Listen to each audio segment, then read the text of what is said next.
Bueno, hoy estamos aquí para hablar de algo que está muy presente en las mentes de no solamente de los ciudadanos de Pamplona, sino de, yo diría, la gran parte de los españoles, el problema de la seguridad ciudadana y su evolución.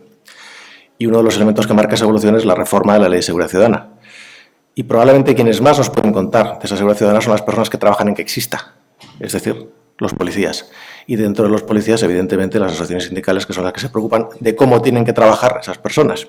Entonces tenemos con nosotros a Ignacio Rico, del Sindicato de Policía Foral. Martín, sigo llamándote lo que no es, de verdad, perdón. Llevo toda la tarde llamándole por otros nombres. A Eduardo Riballo, del Sindicato Unificado de Policía. Y a Gustavo Galarreta, que es consultor y experto en seguridad. Y además socio con Paelo, otra buena costumbre. Con lo cual, entre los tres, esperamos que nos den una visión de cómo ven la situación, qué problemática ven a futuro y qué se podría o debería hacer. Y sin mucho más, antes de que me vuelva a equivocar, doy la palabra a Gustavo, por ejemplo. Bien, ¿Quieres empezar? por ejemplo, no sé si me oís, si igual. Vamos a cambiar de sitio. Vamos a hacer un poco una presentación de lo que es la reforma de la Ley de Seguridad Ciudadana y lo vamos a hacer un poco dinámico, para que no sea un tema bastante, pues un poco farragoso. Para que sea algo dinámico vamos a trabajar los tres. Vamos a hacer una serie de exposiciones y iremos un poco exponiendo de lo que se trata la propuesta, porque al final es una propuesta todavía, ¿de acuerdo? Entonces, pues vamos a ir trabajando un poco. Vamos a presentarnos un poco y hablamos. Yo soy Gustavo Galarreta, soy agente de Ertzaintza, llevo 20 y pico años de servicio y en la actualidad trabajo en la oficina de inteligencia de la Ertzaintza. He pasado como profesor de Arcaute, colaboro con la Agencia Navarra de Seguridad y su Escuela de Seguridad. También he sido profesor como comento, 4 años en Arcaute. He estado 4 años al servicio del Servicio de Comunicación y Protocolo de la Ertzaintza y entonces, en todo ese periplo, en ese ámbito, entiendo que la comunicación y que la sociedad sepa a qué nos dedicamos, qué hacemos en nuestro día a día, los distintos fuerzas y cuerpos de seguridad del Estado, yo creo que es importante, ¿no?, que la seguridad sepa un poco. Y entonces, a la hora de abordar esta reforma, vamos a dar un poco nuestra visión, ¿no?, tanto desde Policía Nacional como desde el Sindicato de Policía, pero también hemos recogido la voz de distintas policías, como las distintas policías municipales. Hemos cogido un poco el sentir y lo que va a significar esa reforma o esa propuesta, que todavía es una propuesta. Paso la palabra a Ignacio para que hable un poco y se presente. Hola, buenas tardes. Bueno, yo soy Ignacio, llevo 15 años de policía en Policía Foral. He colaborado con la Escuela de Seguridad durante varios años dando clases a las nuevas promociones y llevo los 15 años que llevo de carrera como policía, los llevo en Seguridad Ciudadana y sigo operativo en la calle a día de hoy en Seguridad Ciudadana. Estoy en contacto directo con la realidad que tenemos en la calle. Pues le paso la palabra a Eduardo. No te la paso porque no da más el... Hola, parece que sí. Buenas, mi nombre es Eduardo Riballo, soy Policía Nacional desde el año 2005. He pasado por diferentes destinos dentro de la Policía Nacional, como Santander, Ibiza, Tarragona, Logroño. Está en un despliegue de Mossos de Escuadra, asumiendo las competencias. Y bueno, a día de hoy estoy como secretario general en el Sindicato Unificado de Policía Nacional, que es el mayoritario de la Policía Nacional aquí en Navarra. Bueno, pues damos comienzo y empiezo un poco a exponer un poco lo que es esta proposición de ley. La proposición de ley es proposición de ley y no proyecto de ley. ¿Por qué es proposición y no proyecto de ley? Simplemente para evitar los distintos informes y análisis que hace el Congreso de los Diputados respecto a lo que son las leyes. Entonces, al tratarse de una proposición de ley, se evita los grupos parlamentarios que la proponen evitan esos filtros. Entonces, no es un movimiento que se diga que es poco estudiado, al revés. Es un movimiento totalmente analizado y dirigido tras de una estrategia que se trata de una proposición de ley. ¿Para qué? Para evitar lo que os he comentado anteriormente, esos distintos filtros o esos informes. Entonces, en esta puesta en escena, a quien vemos que lleva la voz cantante y el peso, si sabéis quién son, ¿conocéis? Pues bueno, son la Izquierda Abertzale, con todo lo que significa para las fuerzas y cuerpos de seguridad del Estado, que el grupo político heredero de ETA sea quien proponga una ley que rija cómo tienen que trabajar las distintas policías. Creo que es un punto de inflexión a la hora de lo que es la comunicación. La comunicación es importantísima, ¿no? A nivel de comunidad, que la comunidad vea cómo los que son herederos de ETA propongan cómo tienen que trabajar las distintas fuerzas y cuerpos de seguridad del Estado, yo creo que es bastante doloroso para todo el mundo.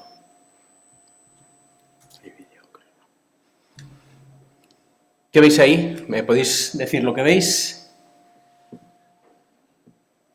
Ortega Lara vuelve a la cárcel.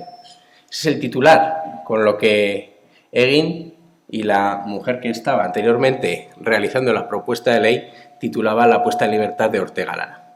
Y luego vemos un anagrama de ETA, y ese anagrama de ETA no sale de cualquier Rico Taberna ni ningún local subversivo. Esa es la entrada y registro en la casa de Berriozar de Fernando Barrena, uno de los ideólogos de lo que es pues, la izquierda abertzale. Entonces, estas personas, con cualquiera, ¿quién tiene un anagrama, un cuadro de ETA en su casa? Pues bueno, estas son las personas que han dirigido y han tratado de, pues eso, de marcar las líneas con las que tienen que trabajar las distintas policías. Vamos a abordar ya, a través de mis dos compañeros de mesa, la progresiva retirada de la seguridad jurídica. La merma del principio de autoridad. Yo creo que eso es vital.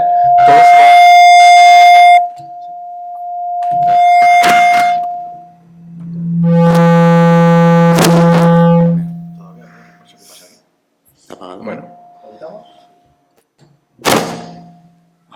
No sé si me oís ahora bien. Pero bueno, la retirada progresiva de la seguridad jurídica de las distintas policías, la principal faceta, ¿cuál es? La merma del principio de autoridad. Llevamos años que la sociedad está viendo y está cambiando cómo la policía ha reducido una merma muy importante ¿en qué? En el cuestionamiento que hace en la labor policial la ciudadanía. No toda la ciudadanía, sino el ámbito delincuencial es una parte muy pequeña de la sociedad. Pero ¿qué pasa? Que cuando ese pequeño ámbito delincuencial es reflejo para el resto de la sociedad, se ve. Cuando alguien se enfrenta a un policía en su día a día, entonces eso es muy importante. ¿Por qué? Porque si una persona ve que a alguien le falta el respeto a un policía o le pierde esa autoridad, es diferente la autoritas y la autoridad. La autoridad es lo que te da tu puesto, tu cargo. Un político tiene autoridad. Pero la autoritas, en derecho romano, autoritas es lo que tú eres capaz de transmitir a esa sociedad, a ese ciudadano, que es tu autoridad, tu trabajo diario y tu desempeño.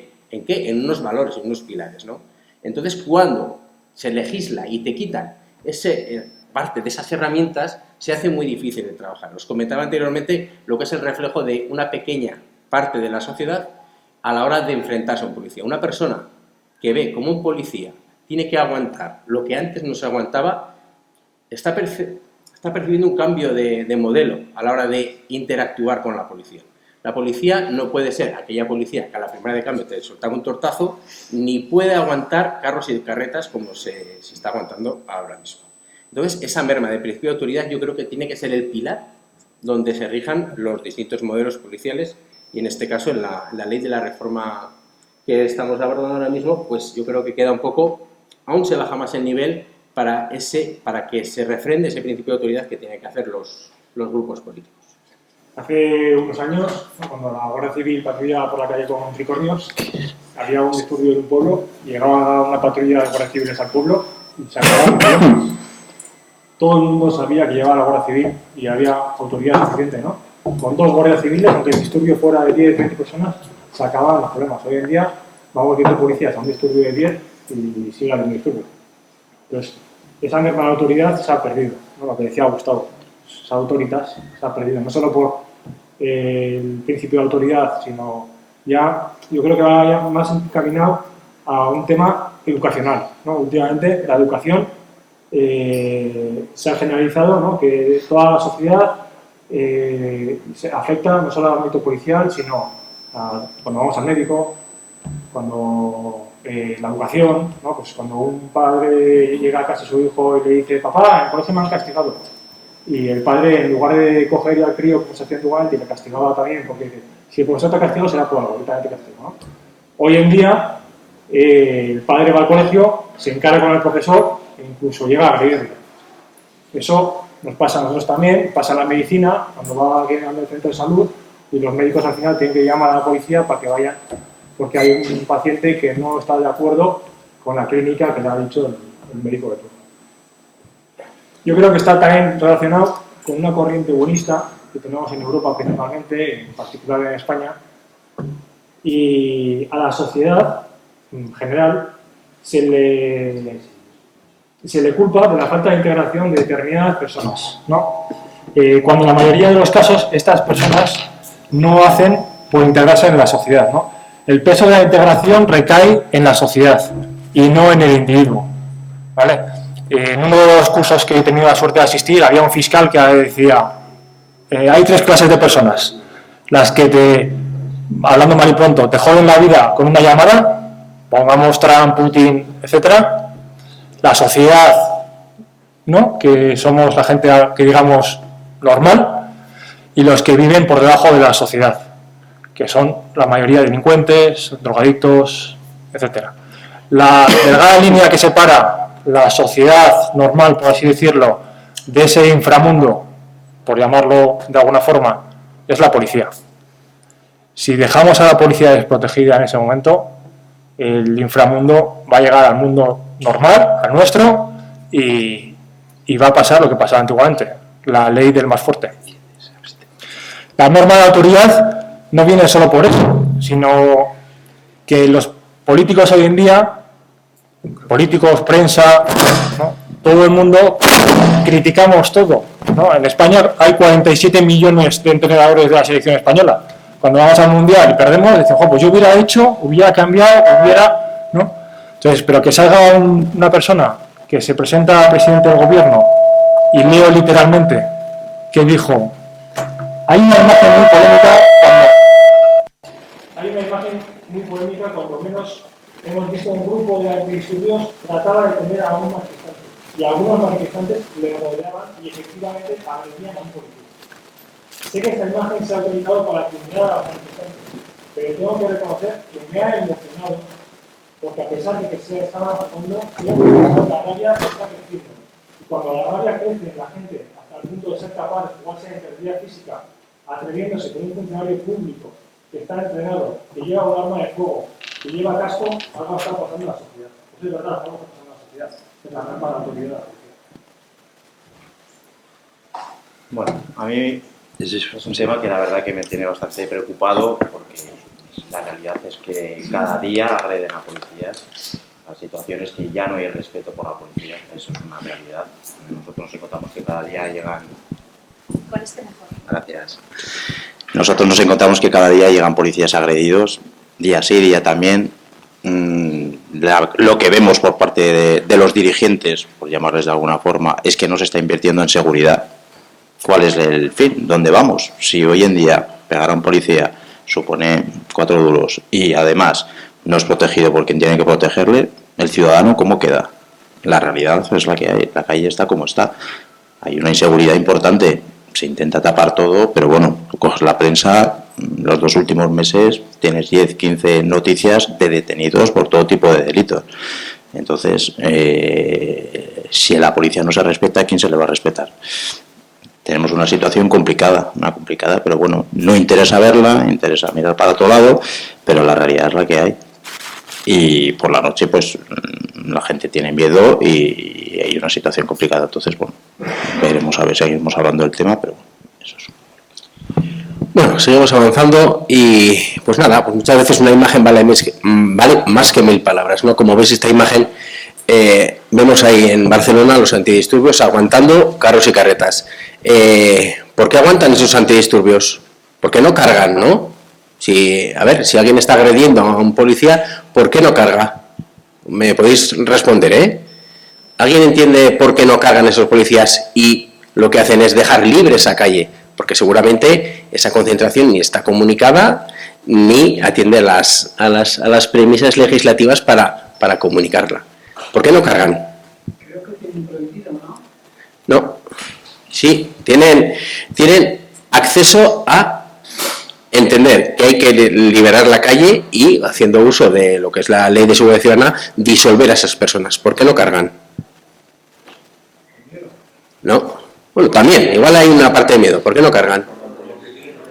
Porque hay una orden. Porque hay una orden. ¿Una orden de quién? De su superior jerárquico. ¿Y su superior jerárquico qué tiene? Un consejero de Interior, un consellero en este caso. Pues si desde arriba no se da esa orden, ¿qué hace la policía? Aguantar, aguantar. Además, muchas veces se escucha, aguantar, aguantar. Entonces, ¿qué imagen le estamos dando a la sociedad? No pasa nada por manchar un uniforme, pero no estás manchando un uniforme, estás manchando una sociedad entera. Estás manchando la imagen de que la policía es la garante de que se cumplan los derechos de todos, no solo de los que se manifiestan en ese momento, sino de los que quieren salir de su portal, ir a hacer su compra del pan, nada más. Queda mermado. ¿Por qué? Porque esas personas están haciendo un uso de la vía pública a su antojo. Entonces, lo importante muchas veces de las imágenes es lo que transmite. Yo, el mundo de la comunicación me gusta y lo estudio, pero bueno, muchas veces me da pena y entiendo que a la sociedad de bien pues también le da pena, ¿no? Que unas personas, en este caso serían 50 personas, que sean capaces de paralizar toda una calle y sobre todo gestionar recursos y recursos, porque hay 1, 2, 3, igual hay 12 recursos, 12 furgonetas, multiplicarlas por 6 o 8 personas dentro de cada furgoneta. Entonces yo creo que esa imagen es importante, ¿no? Es la imagen que quedó de aquellos disturbios de Barcelona. No sé si queréis comentar algo. No, sí, yo comentaba. Seguimos. El aumento de las curvas delincuenciales. ¿Qué son las curvas delincuenciales? Cuando se basa uno en la estadística, las curvas delincuenciales nos dan los comportamientos de la población delincuencial en distintos sitios, en distintos tiempos, en distintos aspectos de la sociedad. Entonces, ahora mismo se está dando un aumento de las curvas delincuenciales. ¿Por qué se está dando un aumento de las curvas delincuenciales?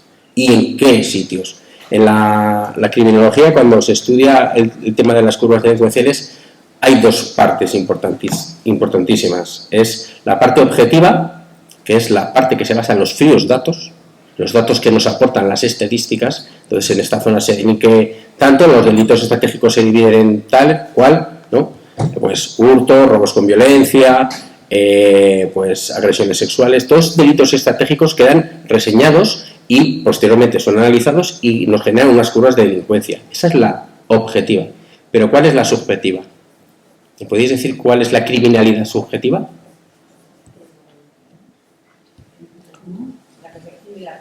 La que percibe la población, la más importante. La percepción de seguridad que tiene una comunidad, en este caso Pamplona.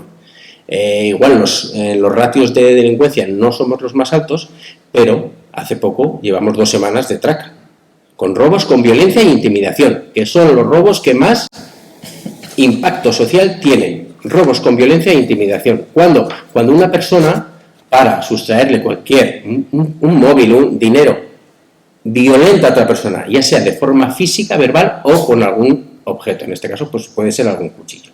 Entonces, como vemos, ahora hablará Eduardo un poco, veremos que las curvas delincuenciales también ascienden en la violencia de esos delincuentes, ¿vale? Yo os dejo ahí el cebo y ahora estos dos señores que manejan mucho la seguridad ciudadana os van a aportar sus datos, ¿no? Y sobre todo su valoración y su día a día. Bueno, pues como os comentaba antes, pues, la realidad hoy digo, a poner un poco a ver las noticias de los últimos 2-3 meses aquí en Pamplona y sobre todo detenciones por robo con intimidación, detenido por arma blanca a la ciudadela, de intentar llevarse a bolso a una mujer, le ponen un putero a una mujer para robarle el bolso, agresiones sexuales, etc. Esa es la realidad de hoy en día. Esto, por ejemplo, es una intervención rutinaria de los jetas de Policía Nacional. Iban por la calle Avejeras y se encontraron pues una chica que estaba pidiendo auxilio y un chico lo estaba metiendo en una especie de bajera o similar. Entonces, claro, los compañeros llegaron hasta la puerta, que el tío no la abría y tuvieron que acceder. Y el tío la recibió con esto. ¿Qué hacemos con esto? Pero es que eso es lo que hay. Las peleas son machetes, son cuchillos y por menos de nada te lo clavan. Antes de que les cojas, les da igual que les puede caer. Las multas son irrisorias. Prisión, pocas veces se va a prisión. Cuesta mucho mandar a prisión a los delincuentes. Y los vemos muy reincidentes. 30 detenciones en poco tiempo, sigue reincidiendo. Entonces, la calle está muy complicada y esto, pues bueno, esto es el día a día. Lo que pasa es que no se ve, estas imágenes no se hacen públicas, pero se está interviniendo día sí día también este tipo de herramientas bueno, ellos llaman para defenderse. Defenderse, una persona la mata. Entonces, la situación está complicada, se lo pasa a la compañía de policía por aquí. Nada más. Yo voy a hablar un poco sobre los datos objetivos. Luego ya hablaremos, si quieren, sobre los datos subjetivos, ¿no? La subjetividad de la seguridad en la calle. Pero los datos objetivos en Navarra, del Instituto Nacional de Estadística, son demoledores. Homicidios dolosos, la variación entre 2013 y 2023, porque es el último dato que hay oficial, al 2023, estamos hablando de un 400%. En Navarra, ¿eh? Robos con violencia e intimidación, un 32%. De 2013 a 2023, en 10 años, un 32%. Hurtos, un 5%. El total de los delitos, si sumamos el total de todos los delitos que ha habido en 2013 y el total de los delitos que ha habido en 2023, la variación de delito es de un 47%. En 10 años ha subido la delincuencia un 47% en Navarra. Es una brutalidad. La pena es que no tenemos los datos que no han sido oficiales ni por el Ayuntamiento de Pamplona ni por el Gobierno de España de 2024, que serían todavía más demoledores. Lo que decía Eduardo, es que hoy en día en la calle una cuchillada antes era 1 o 2 al año. Hoy en día en la calle es todas las semanas tenemos agresiones con armas blancas. Todas las semanas. Y no salen en prensa. Violaciones, antes no había. En 2013 en Pamplona no había ninguna violación. En el 2023, 32. Claro. ¿Cómo nos quedamos? La total de criminalidad solo en Pamplona entre 2015 y 2023 ha subido un 45%. Lo que hablábamos antes de Navarra, un 47%, sigue la misma proporción. Vemos que no solo es en Pamplona, sino que es en toda Navarra, es generalizado. ¿Vale? La tasa de criminalidad ha subido en toda Navarra, no solo en Pamplona. Vamos a decir, no, en Pamplona, que es la ciudad más grande, que hay más gente, que puede haber más disturbios. No, es que ha subido en toda Navarra. ¿Vale? Hoy los políticos, cuando salían a hacer la estadística de 2023-2022 y hacían la comparación, decían o se enorgullecían los políticos de Pamplona, me da igual el partido, que la criminalidad en que la criminalidad en Pamplona solo había subido un 3,9%, porque en el resto de España había subido un 5,9%. Es mal de muchos consuelo tontos, ¿no? Como se suele decir. No estamos mejor que el resto de España. Sí, estamos mejor que Barcelona, por supuesto. Barcelona está perdida. Zaragoza está casi perdida. Pero Pamplona llevamos el mismo rumbo. España lleva el mismo rumbo que Francia. Ya vemos cómo está en Francia. España lleva el mismo rumbo que Suecia. Suecia está también perdida. De ser uno de los países más seguros del mundo a ser uno de los más inseguros de Europa. Las políticas que han llevado a cabo los gobernantes, las que se están llevando aquí, y no lo quieren ver.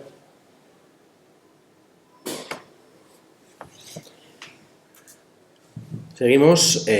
Ahora Eduardo comentará un poco esta imagen. Esta imagen es dura, ¿eh? Ahora mismo, esta imagen ha salido en prensa hace un tiempo, pero Eduardo comentará el caso. Muchas veces, cuando uno realiza su labor policial, posteriormente, antes, en su día, el policía era policía dentro y fuera 24 horas. Ahora mismo también pasa lo mismo, pero con una diferencia, que el nivel de hostilidad hacia los policías, después de su jornada laboral, es importante.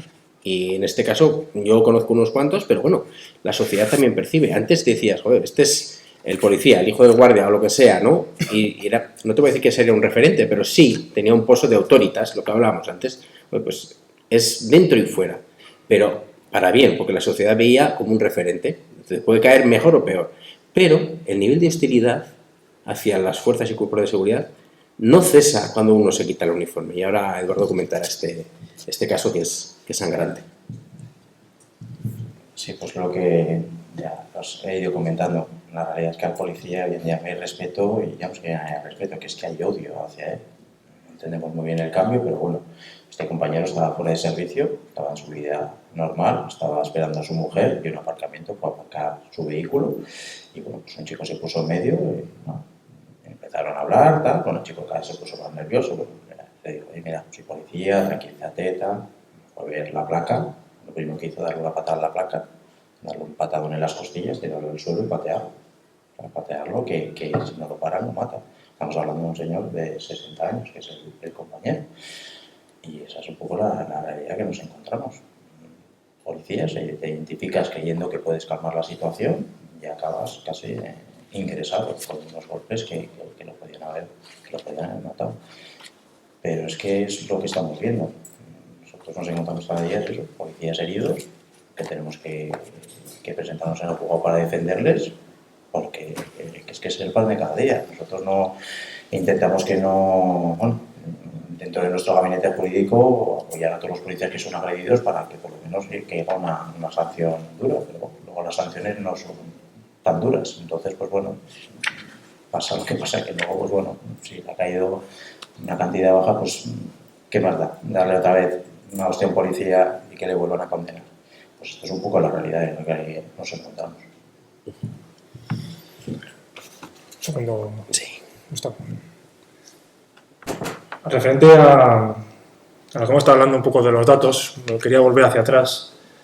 Podemos pensar que dices, bueno, pues han pasado 10 años, Pamplona igual ha crecido mucho, ha habido un volumen muy grande de nuevas poblaciones y por eso ha subido la delincuencia en Navarra, ¿no? Pues si sube la población, es lógico que suba también la delincuencia.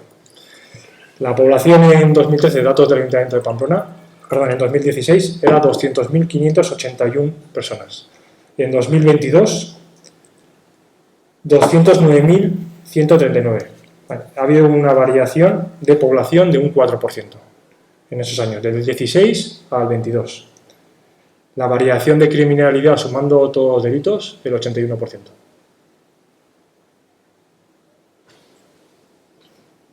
Delitos contra la libertad sexual en 2016, 23. 2022, 44.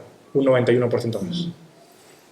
Delito de robo con violencia e intimidación en 2016, 28. 2022, 63. Un 125% más. Hay otra estadística, al hilo de lo que ha presentado Eduardo, ¿no? La incautación de esas armas que presentaba cuando los compañeros intervinieron en la calle Vejeras por una chica que pedía ayuda.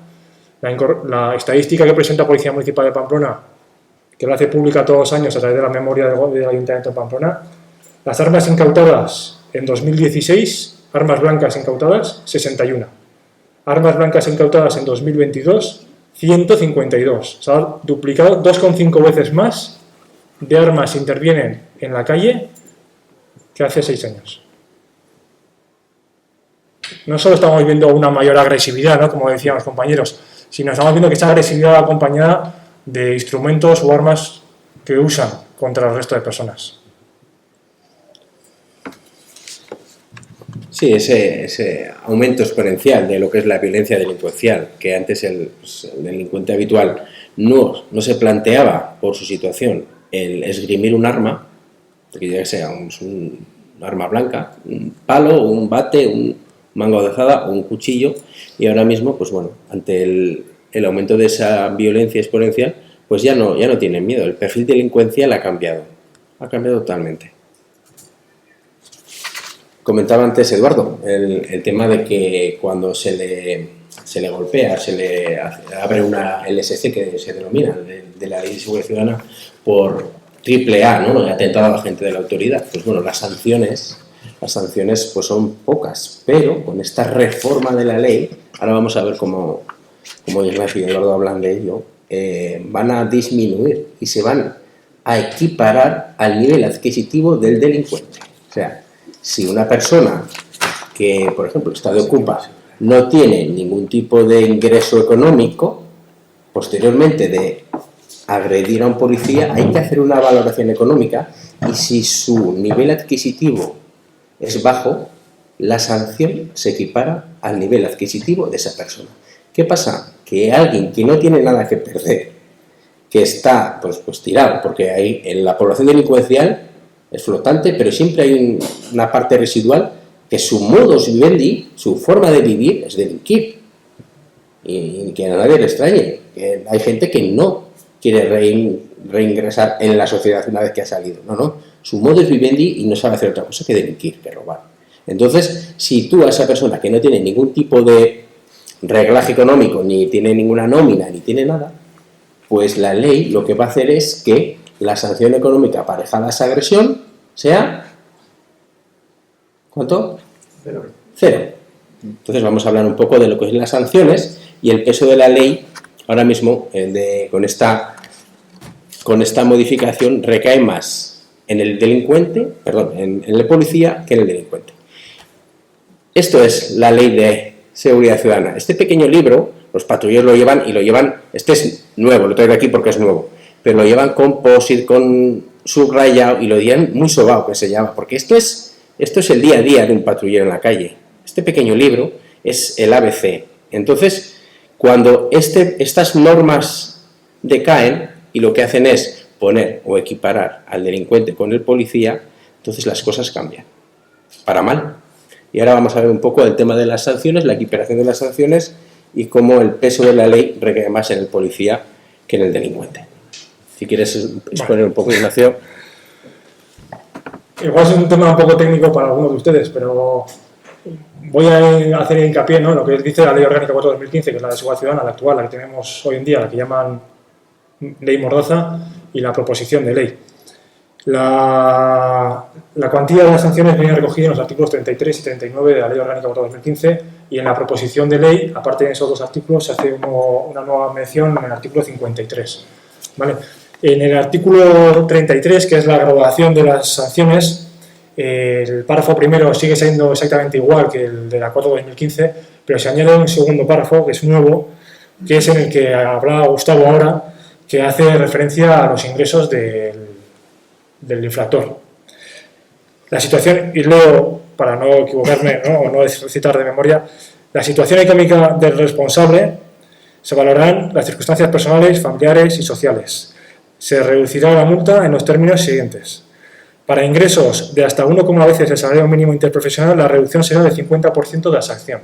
Es decir, el salario mínimo interprofesional, si multiplicamos por 1,5, sale aproximadamente 23.814 euros, bueno, aproximadamente no, perdón, exactamente 23.814 euros. Una persona que gane al año menos de 23.500 euros, 23.800 euros al año, se va a ver reducida la sanción en un 50%, con el pronto pago en otro 50%. Es decir, si yo le llamo a un policía en la calle, delante de 300 personas, con la nueva ley de seguridad ciudadana, hijo de puta, me vas a comer los huevos, con el agravio que supone eso delante de tanta gente, esa persona va a pagar 0 euros. Primero, lo van a sancionar, si es la primera vez que se le sancionan, por la sanción mínima. La sanción mínima de una falta de respeto va a ser leve, es decir, entre 100 y 500 euros. La sanción mínima va a ser 100. Si lo hace con pronto pago, el 50%, va a pagar 50. Si gana menos de lo que hemos dicho, de 1,5 veces el salario mínimo interprofesional, va a pagar otro 50% menos, es decir, 25 euros. Pero si se retracta posteriormente por escrito al policía que pide disculpas, va a pagar 0. Cuando el mal ya está hecho. Y no se retracta delante de esas 300 personas. Solo le manda una carta al policía, al instructor del expediente, que se le hace llegar al policía y sí, me pide disculpas. Pero la pérdida de autoridad que supone eso en la calle es una pérdida brutal. Podríamos decir que las personas que ganen entre 1,5 y 2,5 veces verán reducida en un 25% la cuantía de la sanción. Es decir, una persona que gane 40.000 euros al año va a ver reducida la sanción en un 25%. Si le sumamos el 50% por el pronto pago, estamos hablando de un 75% de la reducción. Las sanciones leves, siempre y cuando se acojan al derecho a pedir disculpas, a someterse, por ejemplo, a un plan de desintoxicación, a unas charlas reeducativas, 0. Entonces, hay un montón de sanciones que han variado que son, para mí, desdeñables. Por ejemplo, el exhibicionismo, con esta propuesta de ley, no queda penado. Hoy en día, una persona mayor de edad se masturba delante de una señora mayor de edad en la vía pública, no es penal, pero sí que se le puede denunciar por la ley orgánica. Con la nueva modificación, eso se despenaliza. Es decir, ese señor se va a poder masturbar en la calle delante de personas mayores o de señoras mayores de 18 años sin ningún reproche penal o administrativo. Si fuera menores de edad, estaríamos hablando de un delito y sí que procedería a detención.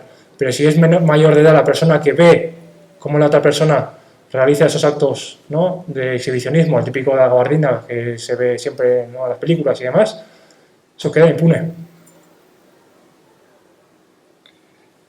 El tema de la presunción del atestado policial, yo creo que también es importante. ¿Quieres decir, Eduardo, algo a este respecto? Un poco, pero sí. Respecto al atestado policial, la pérdida de presunción de veracidad, ¿no? Hay gente, ¿no?, que dice que perdemos toda la veracidad en el procedimiento administrativo. Bueno, perdón, para los que no sepan, en el procedimiento administrativo el policía tiene la presunción de veracidad sobre el ciudadano, ¿vale? Siempre y cuando el ciudadano no aporte una prueba en contrario o en el contencioso administrativo se diga lo contrario. Entonces, hay gente que piensa que en la modificación de la Ley Orgánica 4/2015, en esta propuesta de la modificación a la Ley Orgánica 4/2015, se pierde esa presunción de veracidad. Y yo no estoy del todo de acuerdo. Sí que es cierto que pone unos matices que si lo lees sin mucho interés el artículo puede dar la sensación de que sí que perdemos esa presunción de veracidad. Si lo leemos con detenimiento veremos que el artículo en sí no varía prácticamente nada, pero sí que han incorporado una nueva frase que dice: siempre que la exposición de los hechos consignados resulten coherentes, lógicos y razonables. Pero es que es lo que hacemos todos los policías en el día a día.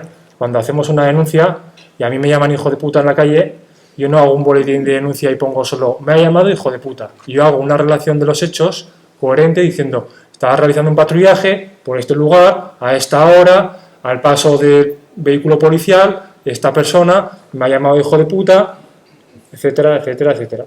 Un relato de los hechos. Entonces, por eso, yo no estoy de acuerdo con la corriente de que se nos quite la presunción de veracidad. Hay gente que sí, no, yo en este caso no, porque siempre que nosotros hagamos bien nuestro trabajo, seamos profesionales, ese relato razonable, lógico y coherente va a estar ahí. ¿Vale? Y luego, claro, la ley orgánica dice, la proposición de ley orgánica dice que se va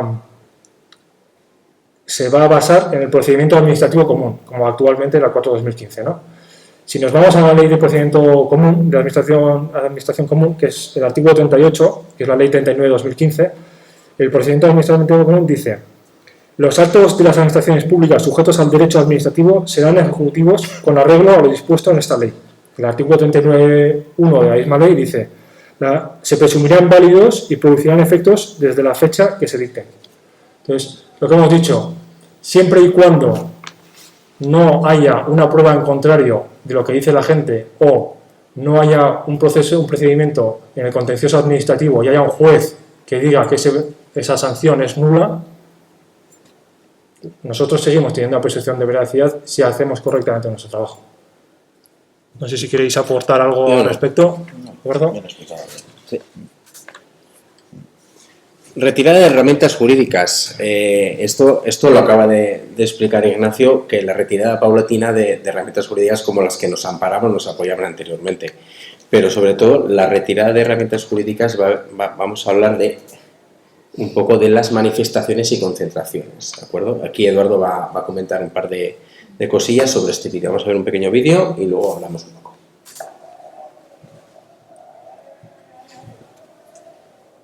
¿Conocéis el sitio, no? Plaza del Ayuntamiento, paralela.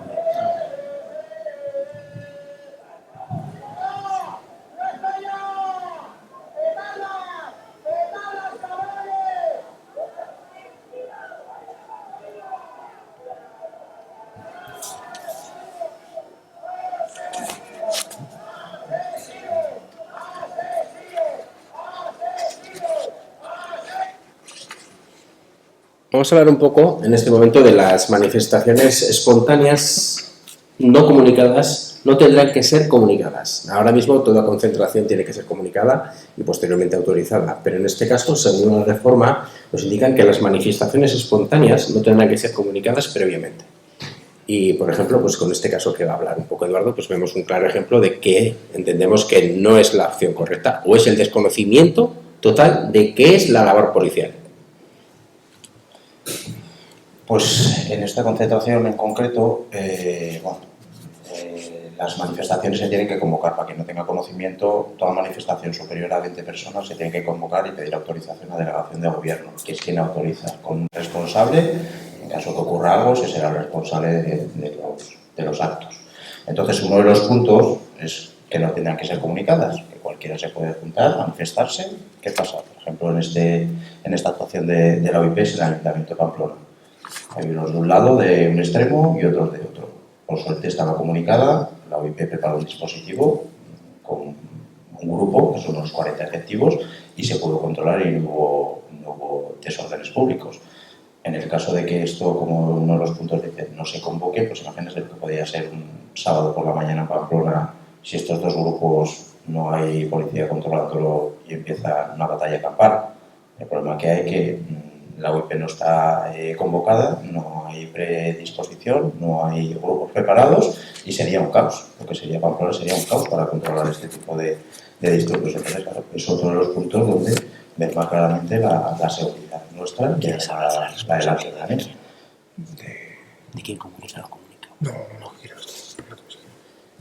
Bueno, pues seguimos un poco hacia adelante y vamos a ver con uno de los puntos. Si quieres, Sí. Con el tema anterior, sí. estamos hablando de las concentraciones. Sí. La ley orgánica, la proposición de ley orgánica que quieren hacer, dice que no va a ser necesario, lo que decía Eduardo, ¿no? la comunicación previa. Pero es que es un mandato de la Constitución que viene recogido en el artículo 21.2, en el que dice literalmente: en los casos de reuniones en lugares de tránsito público y manifestaciones será comunicación previa a la autoridad. Están saltándose la Constitución. Entonces, yo creo que este artículo, no sé, vosotros no lo habláis con vosotros, pero creo que este artículo podría, algún letrado que hay más en la sala que pueda saber más sobre el tema, se podría recurrir al Tribunal Constitucional y que se pronuncie sobre ello, porque va en contra de un artículo de la Constitución, uno de los derechos fundamentales, el artículo 21.2. No sé vosotros qué pensáis. Yo estoy de acuerdo contigo. Vale. En lo referente también a las reuniones y manifestaciones, como decía Eduardo, ¿no? Al estar comunicada esta reunión, en el vídeo que hemos visto, pues se hizo un protocolo, se activó a unos compañeros de la UIP y se veló porque transcurriera pues, con la debida diligencia sin que pasara nada, ¿no? Y eso viene recogido, pues eso, en la ley de 9 de 83, la de reuniones, que dice que la autoridad protegerá las reuniones y manifestaciones frente a quienes traten de impedirlas, perturbarlas o menoscabar el ilícito ejercicio de sus derechos. Si no la comunicamos, como decía muy bien Eduardo, por no reiterarme, simplemente que si no la comunicamos es imposible hacer una previsión de los posibles disturbios y por lo tanto lo que va a pasar aquí es que se van a linchar entre ellos y para cuando lleguemos nosotros vamos a recoger a varios heridos del suelo y vamos a tener que proceder a la disolución por la fuerza de la misma. ¿No? Bueno, en mi opinión, hemos hablado anteriormente los tres que antes, no hace mucho, la calle era una prolongación de nuestro hogar a la hora de educar.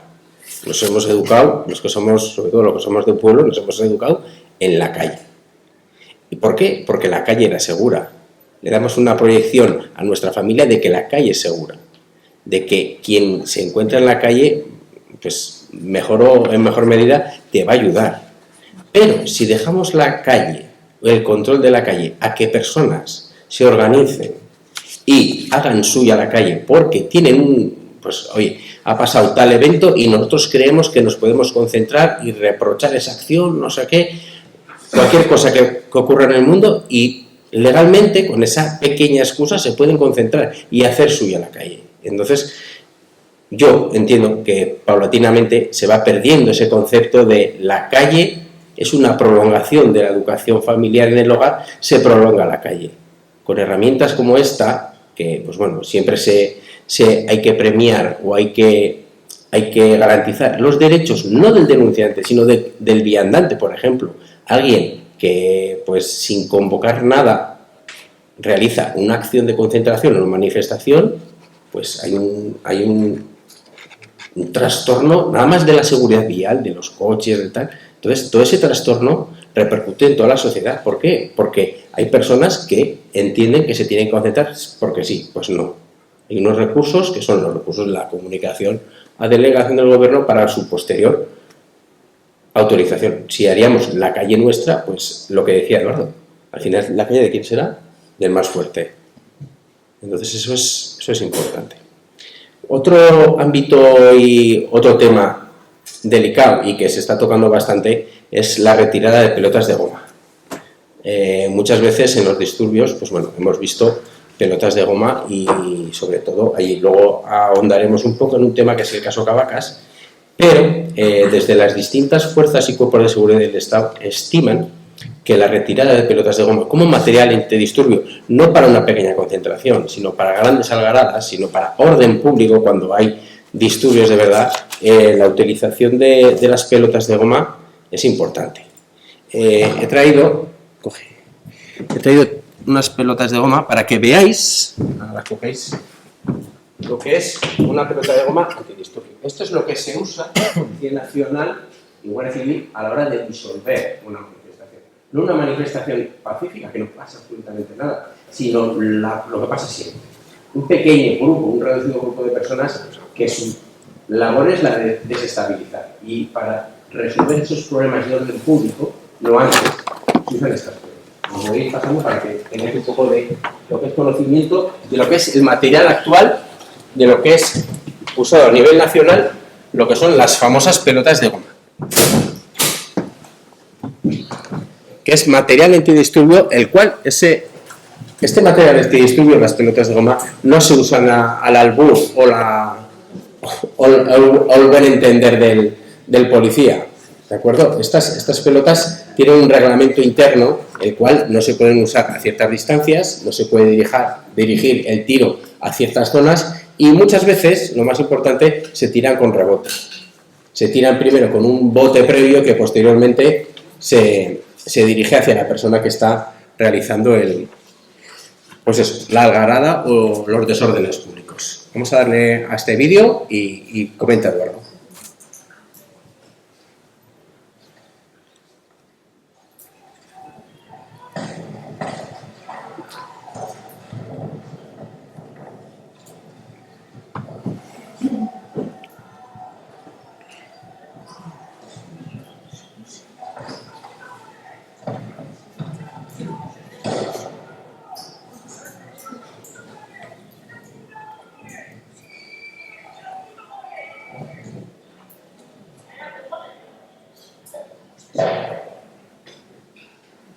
¿Conocéis, no?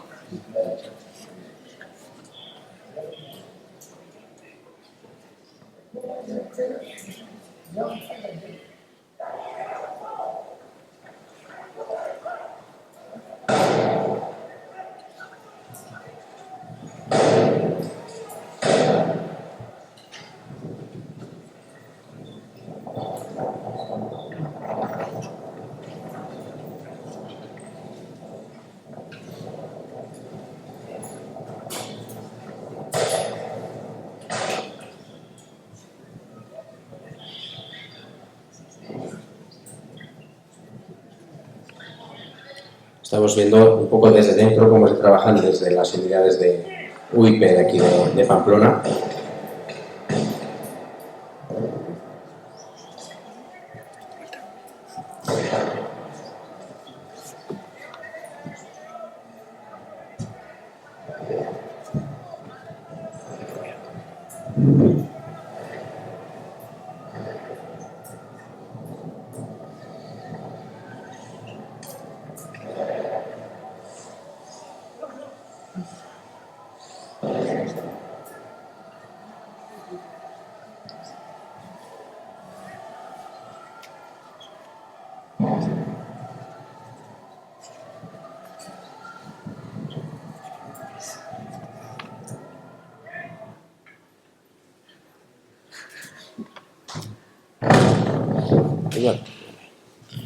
Bueno, pues como habéis visto, esta es una de las muchas manifestaciones que hay en Pamplona, pero esta, como otras también, acaba en disturbios.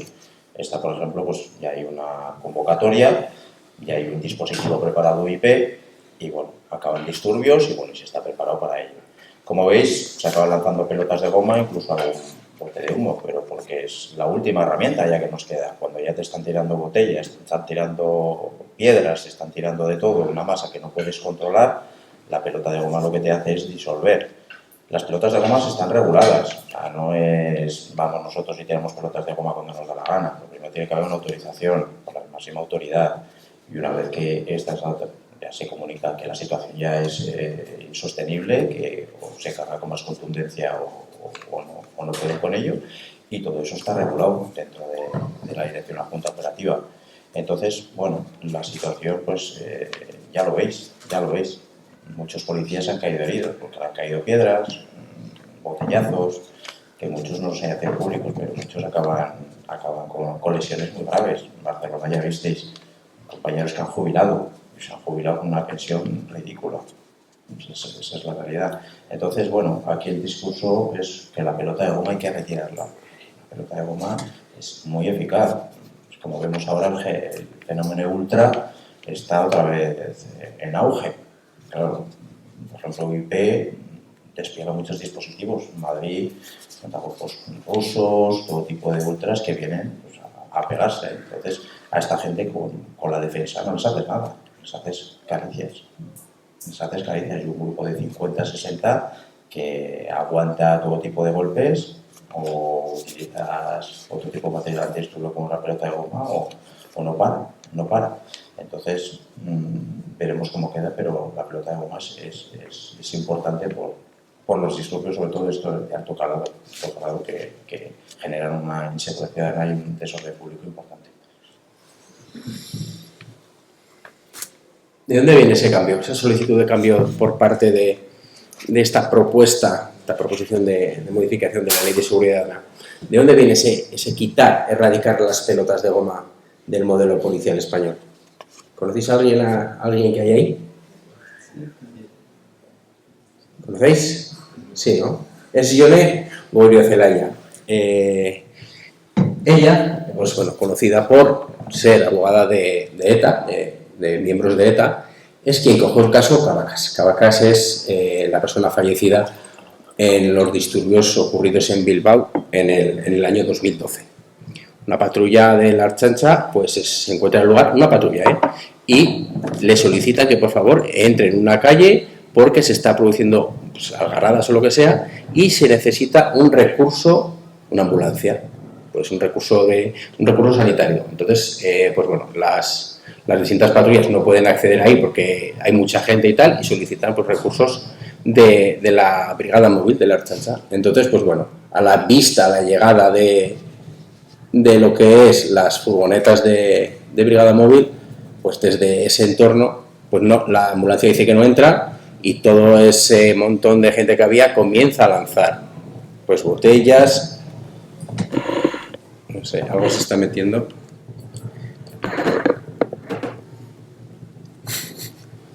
No sé. Bueno, empiezan a lanzar botellas y tal, entonces tienen que intervenir. La brigada móvil interviene y lo que hace es pues lanzar pelotas de goma. ¿Qué pasa? Que se produce la muerte de Íñigo Cabacas, a consecuencia del impacto de una de las pelotas. Eso está eso está sentenciado. Hay un compañero de la Ertzaintza que ha resultado condenado, pero lo que pasa es que Jon Ibarra de Celaya, cuando se entera que la primera autopsia que dice que es compatible con un lanzamiento de una pelota, no se hace una segunda autopsia como siempre se hace una segunda, sino que dice, bueno, se incinera el cuerpo y ya está. ¿Por qué? Porque a ella le vale como elemento probatorio de que la pelota de goma ha sido la posible causante. Entonces, a partir de ahí, Bildu comienza una guerra para la retirada de pelotas. Y esa retirada se realiza en el País Vasco, y ahora mismo en el País Vasco pelotas de goma solo puede usar las unidades especiales, que son la de Brigada Móvil, la unidad antidisturbios de la Ertzaintza. Y posteriormente se adopta como material antidisturbios un lanzador de 40 milímetros, que es de letalidad no reducida, que luego os enseñaré un poco qué es esto, que se cambia lo que es la pelota de goma por un material de foam con un cartucho, y el cual se separa y sale lanzado o proyectado lo que es este proyectil, que tiene en la parte delantera material de foam, que es un polímero que al impacto pues hace mucho daño, pero ¿qué pasa? Que se deforma. Entonces es catalogado como material antidisturbios de letalidad reducida. Pero, ¿qué pasa? Que las propias unidades de intervención policial, la Brigada Móvil de la Ertzaintza, dice que es de muy poco uso recomendado en grandes algaradas. ¿Por qué? Porque no tiene capacidad disuasoria, no tiene sonido, no tiene el impacto, no recibe como tal, y entonces pues bueno, ellos mismos determinan que no es la herramienta más útil. Pero bueno, se ha cambiado y se ha implantado esto, tanto en los Mossos como en la Ertzaintza, que es material de letalidad reducida para la utilización en la hora de antidisturbios. Ahí radica, en el año 2012, con la muerte de Íñigo Cabacas, con la triste muerte de Íñigo Cabacas, es cuando empieza el cambio de modelo, o el intento de cambio de modelo por parte de Bildu para el material antidisturbios, que es una de las partes más polémicas de esta proposición de ley. Esto es, como veis aquí, esto es una escopeta con las famosas pelotas de goma, que es lo que usa la Ertzaintza, en este caso es Brigada Móvil. Y posteriormente vamos a ver cómo se trabaja. Vamos a andar en 5 minutos vamos a hacer una exposición de qué es el modelo policial en materia de antidisturbios y hacia dónde va ahora mismo. Vamos a dar este vídeo y hablamos un poco.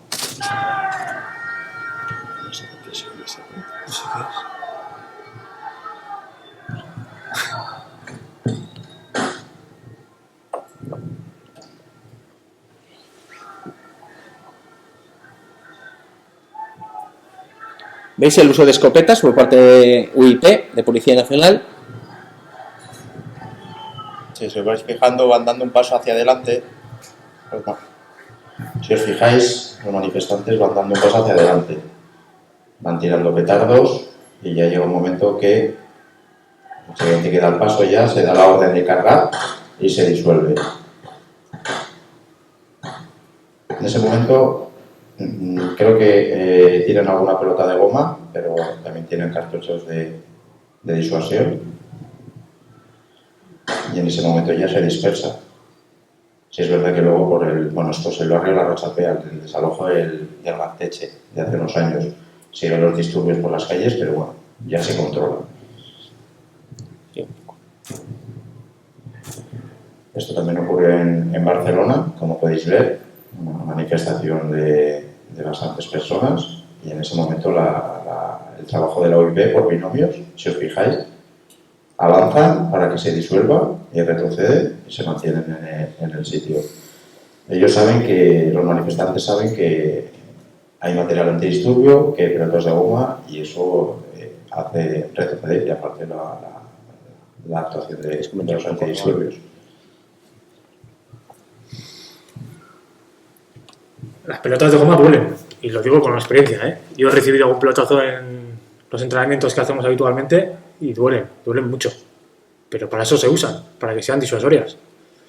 En Policía Foral, desde que llegó al gobierno la presidenta Uxue Barkos, se dio la orden de no usar las pelotas de goma. En Seguridad Ciudadana, en la unidad en la que estoy yo, llevábamos, aparte de la escopeta de dotación del calibre 12, y llevamos el kit de orden público con la mochila con salvas. Las salvas es un cartucho que no tiene proyección, que es solo de pólvora, que hace la propulsión a la pelota, y teníamos la bocacha y teníamos las pelotas. Cuando llegó el uso de barcos nos dijo que no nos las quitaban. Y nos dejaron solamente con la defensa o la pistola. Entonces teníamos dos opciones: o reducir a la persona con las manos o con la defensa, o reducirla a tiros. No teníamos nada intermedio. En orden público, en momentos en que las unidades de BCI, de Policía Foral o de UIP no estaban o les costaba llegar hasta el lugar, nosotros hacíamos uso de esas herramientas que teníamos y podíamos tener una primera actuación hasta que llegaran los especialistas. Hoy en día no, estamos vendidos. Hoy en día, si yo me tengo que enfrentar a una algarada de 50, 100 personas, como se han visto en los vídeos, tengo la defensa. Por número, me comen. No voy a tener 50 policías a mi lado para poder enfrentarme a esos 50 que están protagonizando la algarada. Por número, la masa come a la policía. El modelo de policía que tenemos actualmente con las pistolas de goma es muy eficaz, como decía Gustavo, por la táctica, pero sobre todo por la distancia. Se trabaja con mucha distancia. La mayoría de protocolos de todas las policías, Policía Foral, Guardia Civil, Policía Nacional, Air China, los protocolos dicen que las pelotas se usan entre 50 y 80 metros. A menos de 50 metros no se recomienda usar porque son potencialmente mortales, ¿no?, las pelotas de goma. Entonces se trabajaba con distancias muy grandes y eso tiene una ventaja para el policía, menos exposición, y una ventaja también para la persona que está enfrente, que yo no voy a llegar a cogerlo, pero a mí me viene bien porque digo, yo lo disuelvo el problema, despejo la calle, abro otra vez la circulación al tráfico y se acabó el problema. Hoy en día no, hoy nos quieren meter el lanzador de 40 milímetros, o nos lo han metido, por lo menos a Policía Foral, a Archancha y a Mossos de Escuadra, nos han metido el lanzador de 40 milímetros diciendo que es un sustituto de las pelotas de goma. Mentira. El lanzador de 40 milímetros, la munición que ha traído el Gustavo, la amarilla, que se llama ASIR, está preparada para disparar a un mínimo de 1 metro. A un mínimo de 1 metro, máximo 25. Hay otra que es un poco más dura, que tiene un poco más de carga, que es la ASIR X, que es de color negro la punta, y está preparada para disparar entre 25 y 50 metros. La efectividad del lanzador es muy buena para individuos unipersonales, ¿no?, para personas con un cuchillo o alguien que está haciendo en un momento algo concreto y tengo que reducir a esa persona. Para eso es muy eficaz, porque tiene una eficacia no solo por la munición que usamos, sino por las miras holográficas que se tienen. En este caso, la llevo ahí arriba, la mira holográfica que se ve. Entonces, tiene una precisión brutal. A 50 metros se está metiendo la bala en dianas de 10 centímetros. Entonces, para eso sí que sirve. Para disolver una algarada, como hemos visto en Barcelona, de miles de personas, eso no sirve. Primero, como decía Gustavo, no hace ruido. Yo disparo con el lanzador de 40 milímetros y el que está a 20 metros de mí no me oye. Y solo uno va a recibir. Y la pelota, cuando sale de la bocacha, tiene una trayectoria errática, y más cuando se apunta al suelo y golpea al suelo, pues sale para cualquier lado. Si yo apunto a este primer chico con el lanzador de 40 milímetros, el resto de la sala sabe que no le va a llegar, porque solo apunto a él. Con la pelota, aunque apunte a este chico, le puede dar prácticamente a cualquiera de la sala, porque tiene una trayectoria errática, y más cuando golpea con algo, pues la pelota, como han visto, rebota bastante. ¿Son sustitutivos uno de otro? No, son complementarios. Yo creo, con mi punto de vista, es que son dos herramientas complementarias, pero no sustitutivas. Entonces, el orden público que tenemos hoy en día debería dirigirse a esa finalidad, a usar los dos, uno en distancias de 1 a 50 metros y otro entre 50 y 80, 100 metros. ¿Qué supone esto? El cambio de modelo policial. Si no nos dejan usar las pelotas de goma, va a suponer un cambio de modelo policial, como en Francia, como pasa por ejemplo en Alemania, como pasa por ejemplo en Inglaterra, que a manifestaciones de 10.000 personas van a tener que ir 1.000 policías y al final vamos a llegar al cuerpo a cuerpo. ¿El cuerpo a cuerpo que supone? Más heridos policías, más heridos ciudadanos. No tenemos hoy en día la capacidad para tener un dispositivo de 1.000 policías en manifestaciones no muy grandes de 10.000 personas. Si ya hablamos de Madrid o de Barcelona, en la que puede haber millones de personas que salen a manifestarse, ¿cuántos policías harían falta? Muchísimos. Vamos a ver un vídeo de cómo se trabaja a nivel de orden público, de control de masa, aquí en Pamplona por parte de la UIP. El modelo policial ahora mismo se basa en la técnica y en la táctica, que el cuerpo policial está mucho más preparado que la persona que está enfrente. ¿Pero por qué? Porque esa conducción de masa o de personas que están generando algaradas se basa en un estudio previo, en qué calles tienes que invocar o dirigir a esas personas. Eso no sale de la nada, no, hay un plan trazado. Entonces, para eso, lo que decía Ignacio, es importantísimo la distancia. Cuando un policía, a nivel de orden público, pierde la distancia, pierde la ventaja, pierde esa calidad de trabajo que hay. Porque si os vais, dale al vídeo, si os fijáis en este vídeo, vemos como hay bastante gente, ¿eh? ¿Veis, no?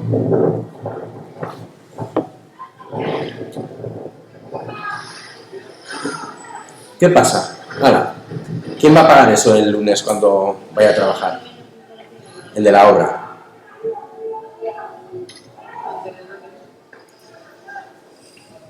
¿Veis? ¿Cómo están trabajando? Ganan la calle, la gente de UIP, y redirigen al personal que está haciendo ese tipo de algaradas, lo dirigen. ¿Por qué? Porque se basa en una superioridad táctica y unas herramientas como es la escopeta y las pelotas de goma, que ganas muchísima distancia. ¿Qué perdemos cuando cogemos y reducimos esa distancia? ¿A qué nos enfrentamos? Al día a día, al cara a cara, al policía contra uno. En este caso, el Gordo hablará un poco de la ley del deporte. Esta es de un compañero que está en las inmediaciones de San Mamés y se está enfrentando a un equipo, pues un equipo ruso. ¿Es alguien que viene desde Rusia, sin entrada, hasta San Mamés, hasta Bilbao? ¿A qué viene? A liarla. A ver, ahora mismo, este fin de semana, bueno, ayer mismo, aficionados de la Real Sociedad, frente a ultras italianos, pues hay 9 personas en el hospital. Hay gente que la delincuencia la lleva dentro y sus ganas de generar la anarquía es brutal. Entonces, nos dirigimos a eso y ahí, en esta, tenemos las de perder. No sé si quieres comentar algo de la ley del deporte, de la importancia que tiene la ley del deporte.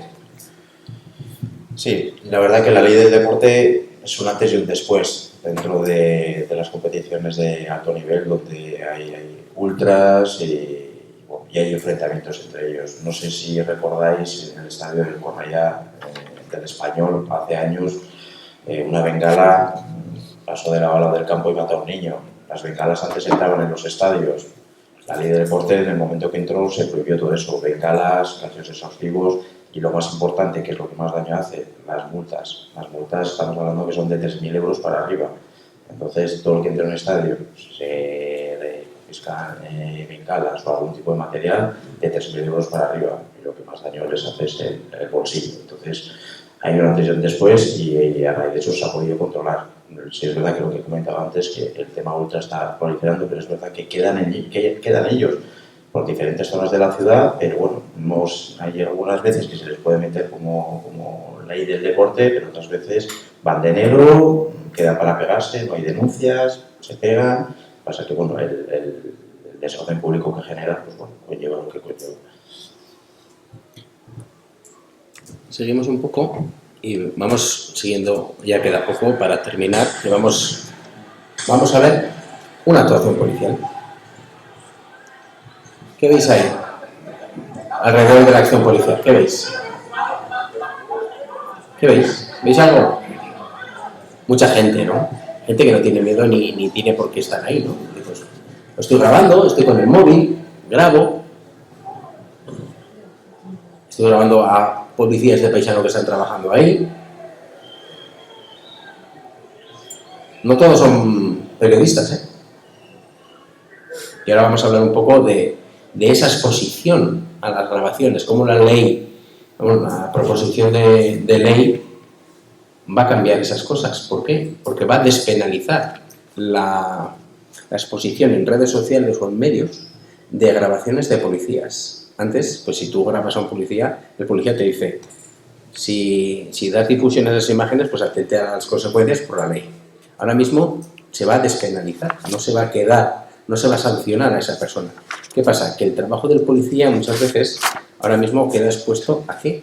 A que esas imágenes sean difundidas, no solo en redes sociales, en grupos de WhatsApp, de gente ultra, vamos a hablar de gente ultra, de gente que no tiene ningún miedo. ¿Y qué pasa? Que sale la foto de ese policía, la imagen, el vídeo, ¿y qué pasa?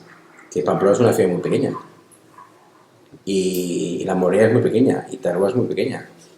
Entonces hay ese riesgo de esa exposición de los policías, de esa libertad, que nadie tenga miedo a difundir una actuación policial, que se atiene a derecho, que es reglamentaria, pero que se ve en el vídeo. Al tío ahí en el suelo y tal. La grabación anterior no se ve. Entonces, Ignacio nos va a hablar un poco del tema de esa difusión de las grabaciones. Me gustaría decir que todos los sindicatos están con una premisa sobre la mesa, el tema de las videograbaciones por parte de los policías. Que todo policía lleve su cámara de pecho, su body cam, para grabar todas las actuaciones policiales. La Ertzaintza lleva un proyecto piloto, en este caso es en Irún, y todos los compañeros llevan una cámara de pecho. Llevan 3 meses, ¿qué se ha detectado? Una bajada de la tensión de trabajo de los policías. ¿Por qué? Porque el día a día de un policía siempre la gente se pone violenta, se pone avisca, ¿tú quién eres? Te mato, que no sé qué. Pero en el momento que le dices, le estoy grabando, hay una bajada de esa tensión, esa curva de hostilidad que estudiamos en la academia. Cuando alguien te diriges a él y le dices, perdone, ciudadana, está siendo usted grabado, esa curva de hostilidad baja. ¿Por qué? Porque al final para nosotros es una herramienta buena el que se grabe, el que quede registrado esa actuación, pero la difusión de actuaciones policiales cortadas, sesgadas, en grupos de WhatsApp, eso es muy peligroso, y no sancionar ese tipo de acciones, pues yo creo que es peligroso no para los policías solo, sino para la sociedad. Ignacio, si nos detalla un poco.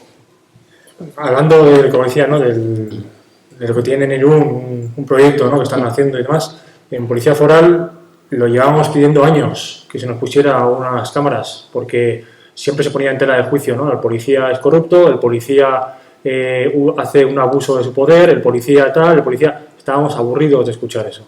Y llevábamos años a nivel sindical diciendo, oye, queremos unas cámaras, que las llevemos, que podamos grabar las actuaciones y que no podamos modificar los vídeos. Eso es importantísimo. Yo grabo las actuaciones, actualmente nosotros llevamos cámaras Axon en el pecho, grabamos las actuaciones y yo no tengo acceso a esas grabaciones. Van a un servidor y ese servidor está bajo uso exclusivo de régimen interno de Policía Foral y que solo se accede a él por una orden judicial o porque hace falta para la instrucción de una denuncia o cosas similares, pero están tasados los casos en los que se pueda acceder a esas grabaciones y desde luego no se pueden modificar.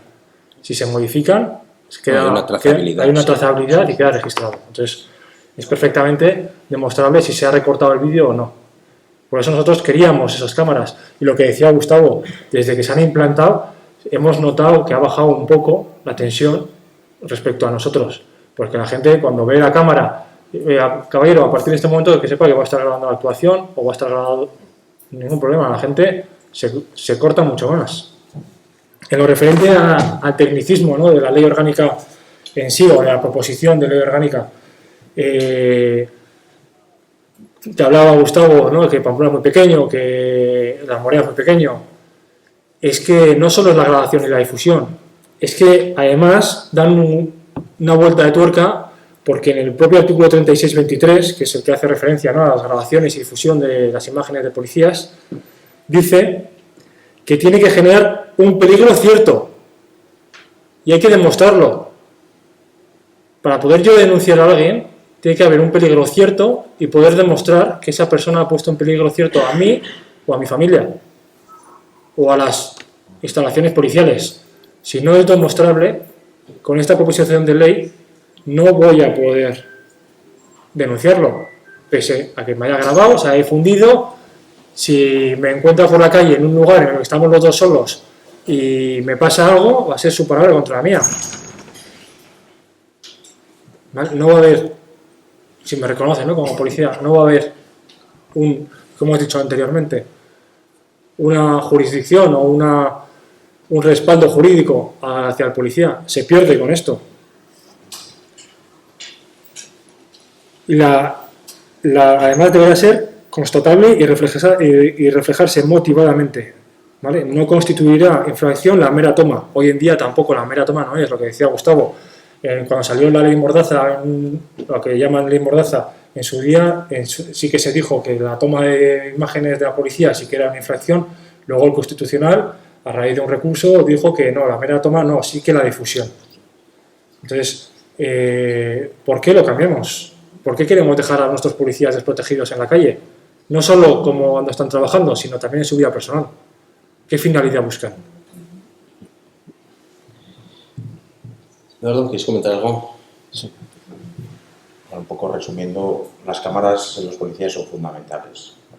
Día sí día también se reciben insultos, se provoca, entonces son fundamentales. Cada día más policías lo tienen y es muy importante para mantener la labor policial.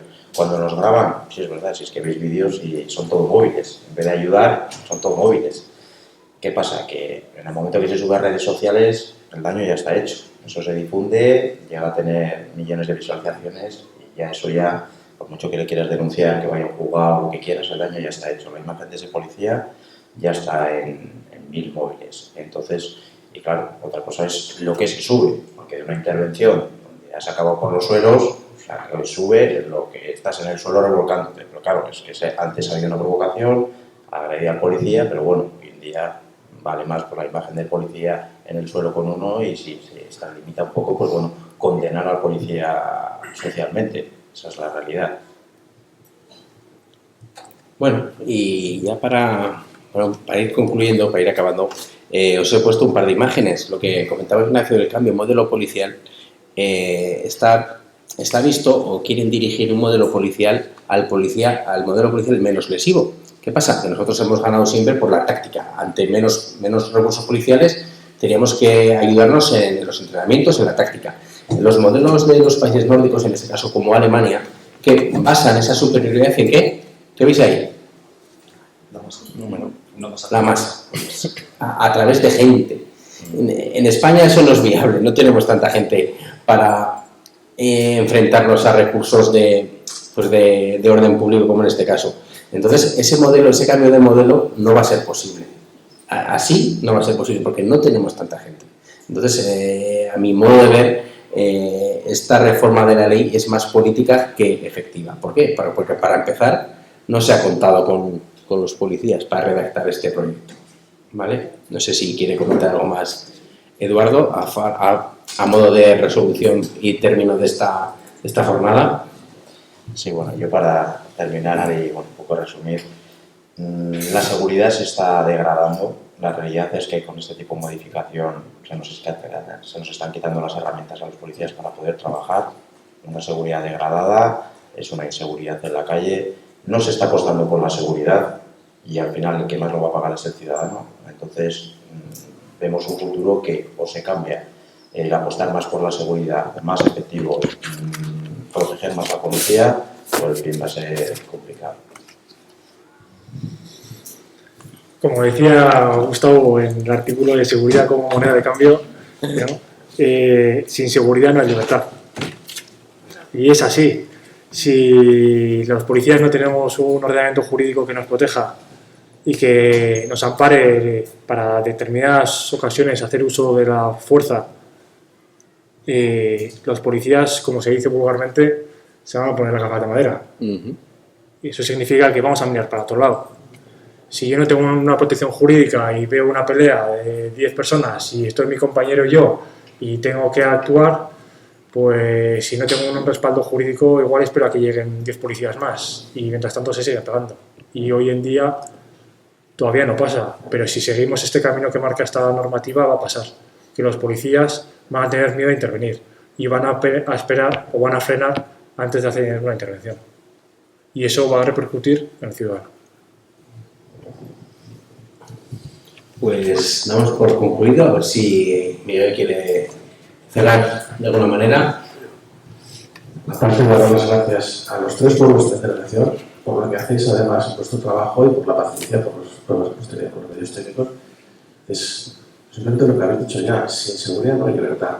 O sea, no estamos hablando simplemente de algo más o menos de que el niño pueda estar hasta las 3 de la tarde. Es que si esas calles no son parte del hogar, si esas calles no hay seguridad, nos ha cambiado el país y quizá habría que plantearse eso es lo que queremos.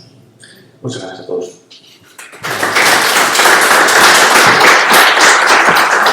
No sé si quiere alguien preguntar algo de lo que sea. Si hay preguntas del público.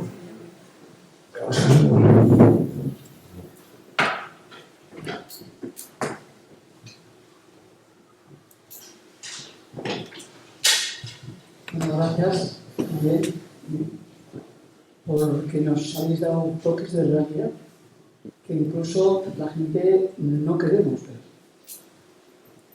Por ejemplo, a mí recientemente me están enviando vídeos de San Sebastián, de la delincuencia que hay allí. Sí. No me llaman uno de Pamplona, me están llamando. Entonces es preocupante, pero claro, es preocupante. ¿Qué podemos hacer los ciudadanos? ¿Cómo nos protegemos? Habrá que buscar maneras de protegerse, pues quizá evitar lugares, evitar momentos, lo que sea. Pero una pregunta para ustedes. Decían que la proposición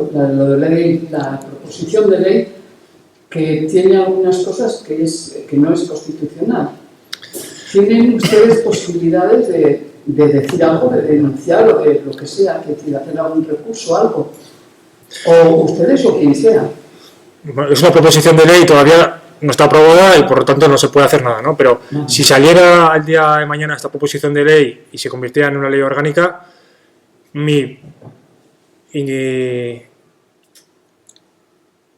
visión es que sí que se podría recurrir al artículo 37.1, por lo que hemos hablado, porque infringe el 21.2 de la Constitución, que dice que sí que tiene que haber una comunicación previa de las concentraciones o manifestaciones.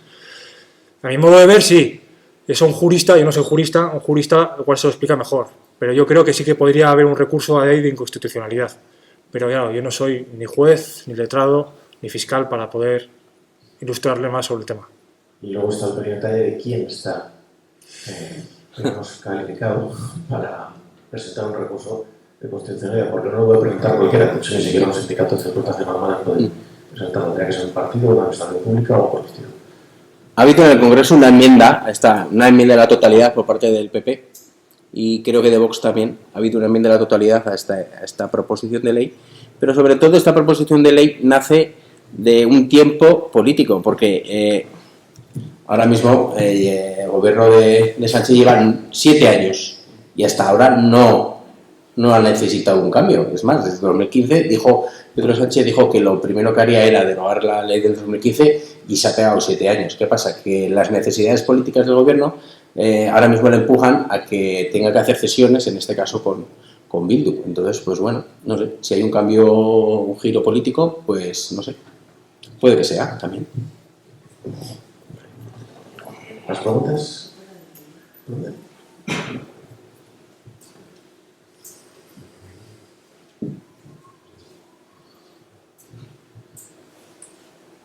Bueno, mi pregunta es la siguiente.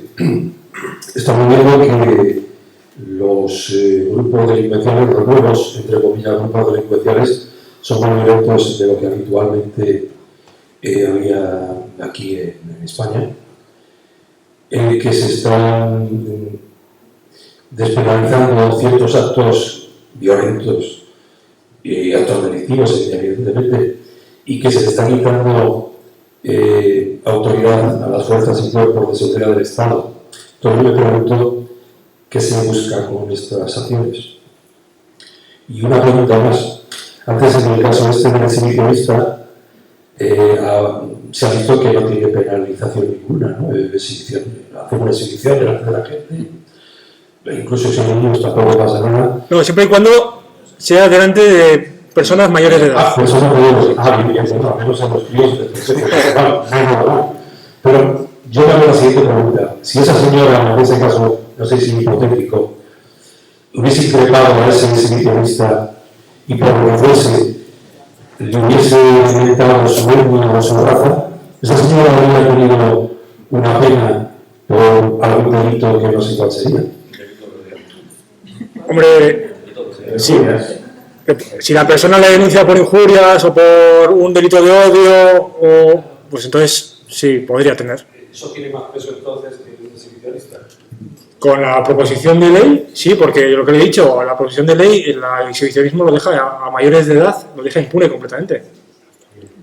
Entonces, lo que hemos hablado, si un señor sale por la calle con una gabardina y viene una señora de frente y se abre la gabardina porque le da una motivación sexual o tiene una motivación sexual, ¿no? que le pone, ¿no? Por así decirlo, ese señor no se le puede hacer nada. Aunque lo haga delante de un compañero de policía foral o una compañera de policía foral, ¿podríamos hablar igual de una falta de respeto? Pues podríamos hablar de una falta... Podríamos hablar igual de una falta de respeto. Pero es que la falta de respeto, como hemos hablado, pasaría a ser una infracción leve a la ley de seguridad ciudadana. Por lo tanto, con luego retractarse por escrito y decir que le pide disculpas a esa compañera, se quedaría nada. Si le da un paraguazo, el problema va a tener usted. Lesiones leves o vejación, o si le produce unas lesiones graves, pues un delito de lesiones graves. Y una pregunta irónica. ¿Por qué la DGT, o una infracción que no delito, aplica una multa y no hay ningún tipo de... por el nivel económico del infractor, dejárselo hacer? Eso es ya el tema del legislador.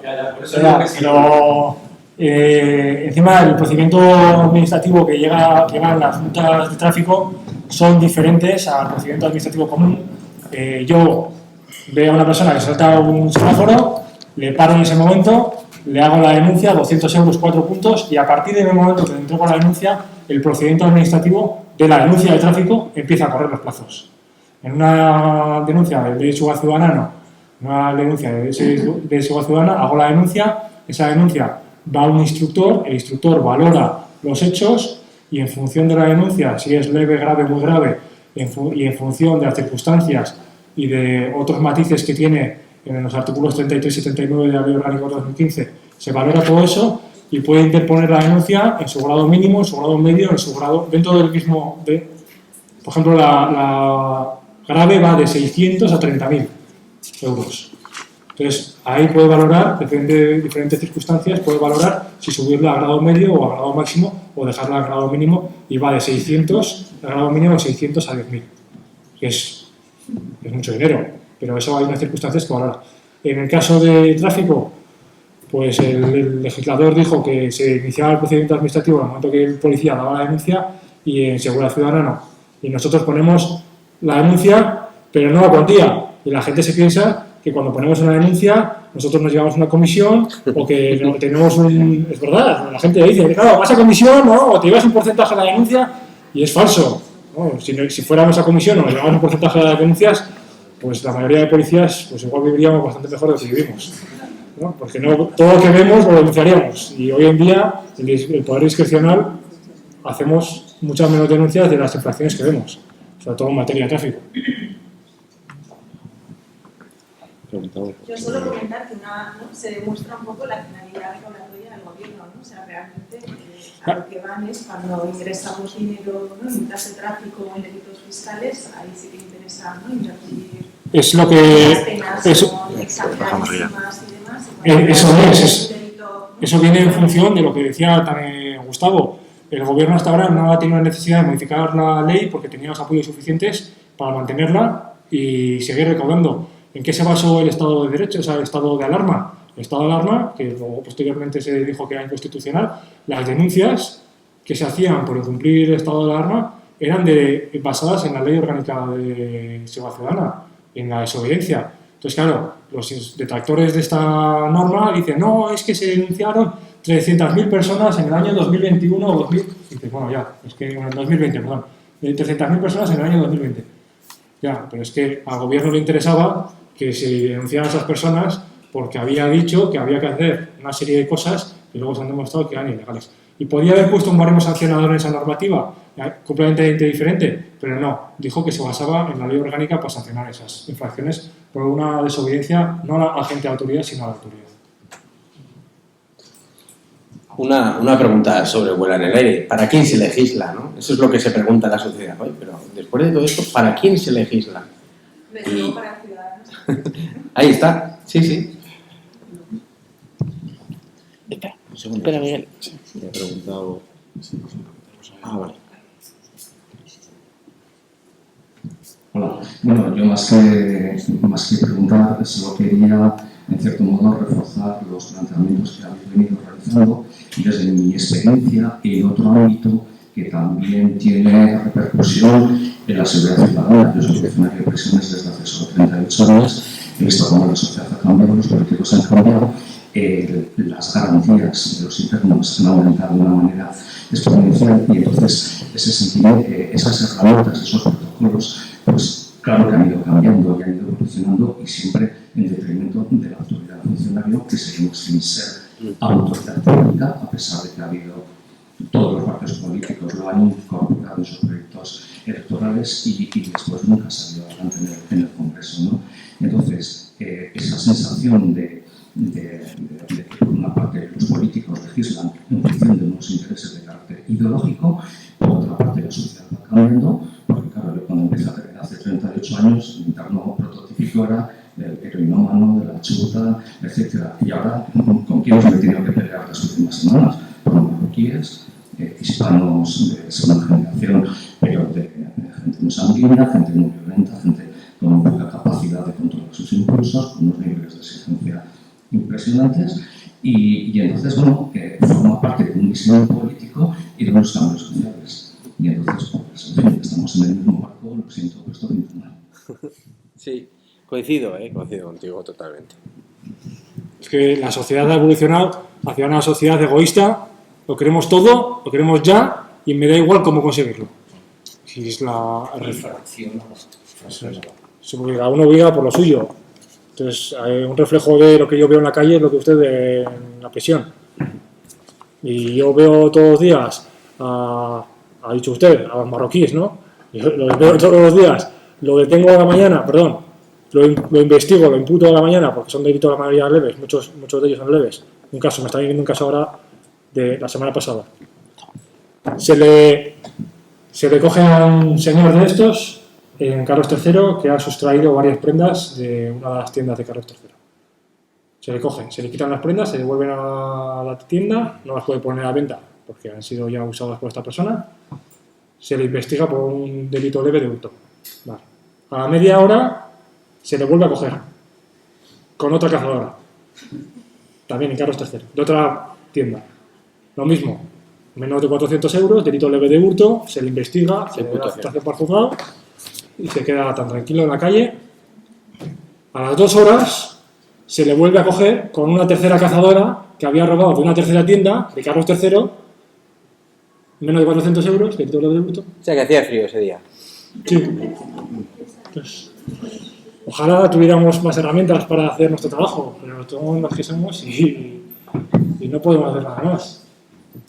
Lo miramos a ver, ¿cómo podemos? Por delito continuado. No hubo forma.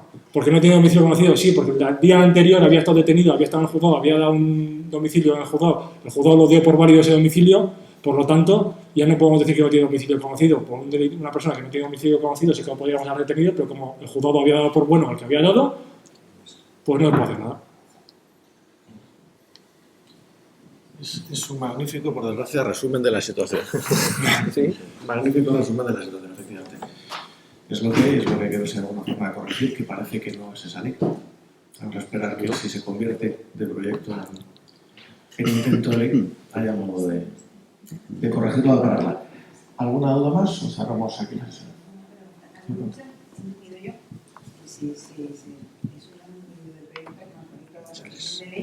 ¿No pasa por el Parlamento? ¿No pasa por...? Sí, sí. No, sí pasa, pero lo que pasa es que no tiene lo que es cuando es ley. Entonces sí que tiene unos controles previos, unos informes, pero ahora mismo no, porque es un proyecto. Entonces, varían esa solicitud de ley, de proyecto de ley, para saltarse esos controles previos que son informes que, por ejemplo, pues sería pues a la persona o a las personas o al colectivo aludido, en este caso las fuerzas y cuerpos de seguridad. Para ampliar esa. Si me permites, para ampliar esa. Cuando es una propuesta como la que la hacen, yo creo que el procedimiento normal de una ley efectivamente es que en los comités hay una serie de preceptivos, ya sea tanto de los datos del Parlamento como de los, digamos, partes afectadas. Sí. Es decir, hay un circuito que impide que las tonterías lleguen a la ley. Es cuando se plantea, como se ha planteado esta, se saltan todos los trámites, no directamente a votación. Hay una negociación política, pero es puramente política, no hay técnicos.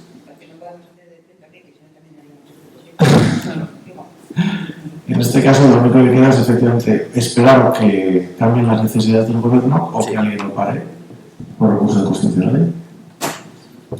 Muy bien, ¿alguna cosa más? O lo dejamos aquí, que si no, por acabar, sí. Pues buenas noches y muchas gracias a todos.